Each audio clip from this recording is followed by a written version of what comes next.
If someone lies in front of an MRI machine, it can even take his life. We will understand this machine in detail, but I have a case which you should see. It is an incident from Mumbai 56 years ago. A boy, on someone's request, went to the room where the MRI machine is kept, carrying an oxygen cylinder. The oxygen cylinder was made of iron. This boy had no idea how powerful this machine could be. As soon as he entered the room, the machine's extremely powerful, strong magnetic field pulled this boy towards itself from a distance, and this boy died on the spot. My intention is not to scare you, but to understand the behavior of the machine.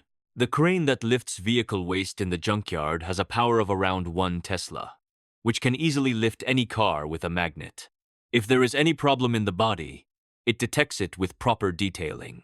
It is especially used for brain scanning. After watching the full form of MRI, you have to write from your mind in the comment box. In this, you can see a bore. Inside this, the patient's head is kept and a ring is visible all around it. This is the whole game. Inside this ring, there is a superconducting magnet, which is a permanent magnet, but its behavior is a little different. Inside the magnet, there is a coil-type winding, which is made of oleal or titanium. The resistance of this coil is absolutely zero, but at present, there is no magnetic field near this coil. So first of all, this coil is charged, and as soon as it gets charged, the current will start circulating inside the coil, and this current will generate a magnetic field around it.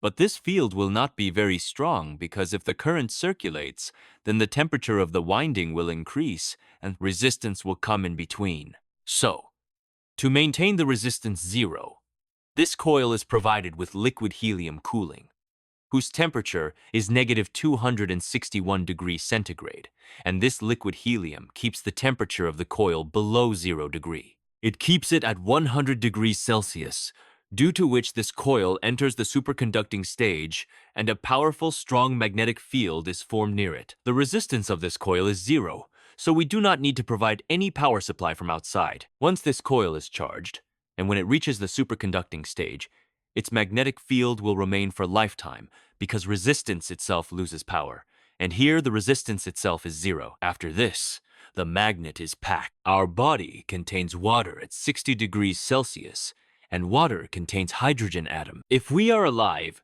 then you know that these hydrogen atoms will have some energy too, but they are masters of their own will and keep releasing their energy randomly. When the atoms come in a strong magnetic field, this magnetic field will set all these atoms in a line and align them well. The magnetic field of this magnet is homogeneous, which means that the feed of the magnet applies equal force on every atom of the body. So now, the entire body, K, atoms it, has been set up perfectly with the magnetic field. Now comes the second part of the machine, which is called radio frequency coil. When the brain is scanned, a component of this type is set very close to our brain, which is called radio frequency coil. Now let's increase our focus a little. What this coil does is that it sends radio frequency signals inside the brain, but it does not send continuously. It sends a pulse once and then it is turned off again. For example, let's assume that this is a hydrogen atom, and it is releasing its energy randomly according to the natural gravity of the Earth. So, first of all, if we apply the field of a superconducting magnet on it, then it will come into proper discipline. Now, let's apply a 90-degree radio frequency pulse on this atom. And what this pulse will do is it will make this hydrogen atom rotate 90 degrees. And as soon as this is done, we turn off the radio frequency. Now this hydrogen atom will try to align itself with the field of the superconducting magnet, and when it starts coming back to its position, some energy will be released. The radio frequency that the coil had given will be released back, and the receiver of the radio frequency coil is placed very close to our brain, so as soon as all the atoms release their energy, the receiver of the radio frequency coil senses this energy, and the frequency at which this energy has come back is called resonance frequency. Let's simplify it a bit. Let's assume your girlfriend slapped you hard. Now, if you have the courage, you will try to slap her back, but you will not be able to slap her with the same intensity. So what happened here is that first, your girlfriend sent radio frequency to you in the form of a slap, and now you suddenly got energy. Now you got angry, So you have to release this energy back. So you will slap her back. So this energy that has come back to your girlfriend is called resonance frequency. Now you should consider your girlfriend as a radio frequency coil. It is a kind of sensor which is placed near our brain, and it keeps checking how much energy has come back. Suppose there is a blood clot at this point in the brain, and there will be a large number of water atoms near the blood clot. For example, if there is a healthy brain and a blood clot in another, then the behavior of the frequencies released by so many hydrogen atoms here will be different. Some atoms will release energy quickly, and some will do so very late. So, the radio frequency coil gets to know that some different frequency is coming from here, and it is coming in large quantity. The radio frequency coil basically contains inductors and capacitors. These are the electrodes which charge and discharge with the returned frequency and keep on forming a graph, but the doctor still does not get to know where the problem is. All that is known is that a problem has been found out because we have to make an exact image so that the point at which the problem is present can be treated. Because till now, the machine itself does not know in which part of the brain this problem which has been found out is, because there must be some reference for any measurement. Like if you say that a star has fallen in the sky, and the next day I ask you where the star fell yesterday, then you can only give an idea that it broke on this side, but I need its exact position so that we can tell someone else also. Now, we have to do the same work. Then, the third component of the machine, the gradient coil, comes in front, and it is the gradient coil which helps in making the exact image. The gradient coil is placed at this position in this bore. Look carefully. The supply to both these coils is given in opposite directions, due to which near the coil our own field is generated here. No, although so many feed lines are generated here, but for simplicity, we consider each field line here as one. So, the magnetic field of the coil on this side is in the same direction as the main magnetic field, so both of them will add up. But the field of this coil is in the opposite direction of the main field. But if you look at the center point of these two coils, the fields of both the magnets are in opposite directions to each other, so they will cancel out and become zero. So we can say that only the field of the big magnet is available at the center point. The field of the coils on both sides has become zero. We assume that the field strength of the big magnet at the center point is 1 Tesla.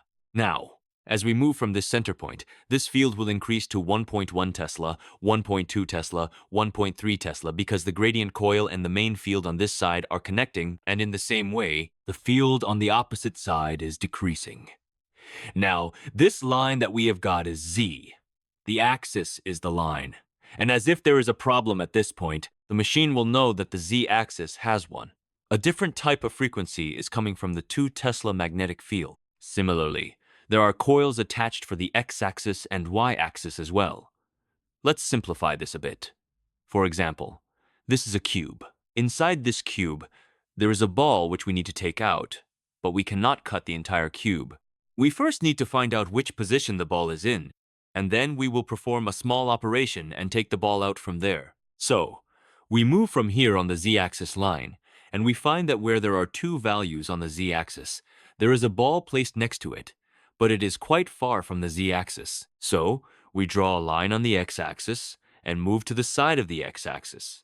And we find that when we move 3 values on one axis, there is a ball placed next to one axis. Now, even till now, we have not reached the ball. So for this, we take the third axis, the y-axis, and move on the y-axis. After moving 4 points, we will reach the exact point where the ball is kept. So when someone asks us, we will tell him that we have to move 2 points in the z-axis, 3 in the x-axis, and 4 in the y-axis. Then you will reach the exact ball. So in this way, the gradient coil produces a value in all the 3 axes. Taking the disturbance of the main magnetic field as a reference, it creates a proper image. When an MRI is done on a patient, it may take 30 to 40 minutes because radio frequency is sent multiple times to create an exact image. This machine has as many side effects as X-rays, otherwise it has no side effects. But if you have undergone any surgery in the past and any iron part has been inserted in your body, then you have to tell the doctor in advance. Do not hide anything, otherwise when you go near the machine will tear your body and take out the iron piece. So whatever the doctor asks you, you have to tell everything truthfully. Generally, MRI works better in the muscular parts of the body where water content is more available. We have more such excellent. We are working on videos which will be very helpful in increasing your knowledge, so you can subscribe to the channel.